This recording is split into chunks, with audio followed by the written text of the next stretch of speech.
parents sont chrétiens, j'ai toujours été dans les réunions depuis tout petit. Et ça m'a toujours plu, j'ai toujours su que c'était la vérité. Et je suis allé aux réunions jusqu'à l'âge de 16 ans à peu près. Et j'ai décidé de me baptiser, mais en réalité, je n'étais pas converti, c'était pour faire comme les autres.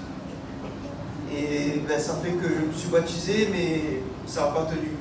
Quelques mois après, j'ai commencé à sortir avec les cousins, sortir le soir, toucher avec le respect que je vous dois avec l'alcool, fumer, tout ce qu'il ne fallait pas faire. Et je suis resté comme ça dans le monde pendant 3 ans. Et au bout de 3 ans, j'essayais de passer mon permis, mais je n'arrivais pas à l'avoir. Et comme je savais au fond de mon cœur que Dieu c'était la vérité, j'ai fait une prière à Dieu, j'ai dit Seigneur, si tu m'aides à avoir mon permis, je ne ferai un pas vers toi, je retournerai aux réunions. Et il s'est passé 2 mois, je vous dis la vérité, j'ai rien compris, j'ai eu mon code, mon permis, j'ai tout eu. Mais j'avais oublié cette prière que j'avais fait à Dieu. Alors j'ai continué à faire ma vie. Et un soir, j'étais tout seul dans ma voiture. Et j'ai entendu une voix qui m'a dit tu te rappelles cette prière que tu m'as fait, regarde, tu l'as lors d'aujourd'hui. Alors maintenant, c'est à toi de tenir ton engagement. J'ai dit c'est vrai, Seigneur. Alors j'ai recommencé à aller aux réunions. Gloire à Dieu. Et petit à petit, le Seigneur il m'a enlevé tout ce qui n'allait pas. Je n'avais même pas le temps de demander que le Seigneur il m'a enlevé une chose, une autre. Alors j'ai commencé comme ça à marcher avec Dieu. Sauf qu'il y a un moment donné où je suis passé par une épreuve, je n'aurais pas les mots pour vous décrire. La vérité, c'était vraiment compliqué. J'ai commencé à passer par une dépression.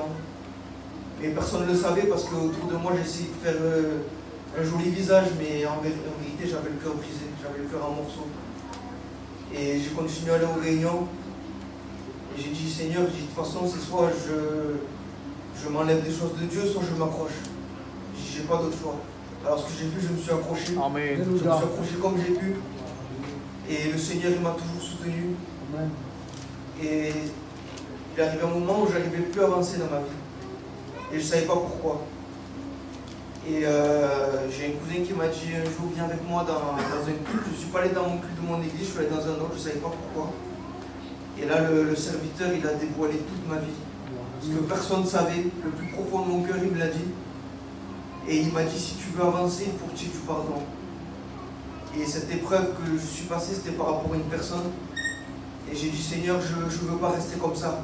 Alors j'ai appelé cette personne et j'ai demandé pardon. Gloire à Dieu. Et à partir de ce moment-là, le Seigneur, il m'a ouvert toutes les portes. Je vous dis en vérité, il m'a donné la joie, il m'a donné la paix, le bonheur. Gloire à Dieu. Il m'a donné tout ce que j'avais besoin. Alors si j'ai un conseil à vous donner, accrochez-vous à Dieu. Accrochez-vous, restez toujours fidèle à lui parce que lui est toujours fidèle. Amen. Gloire.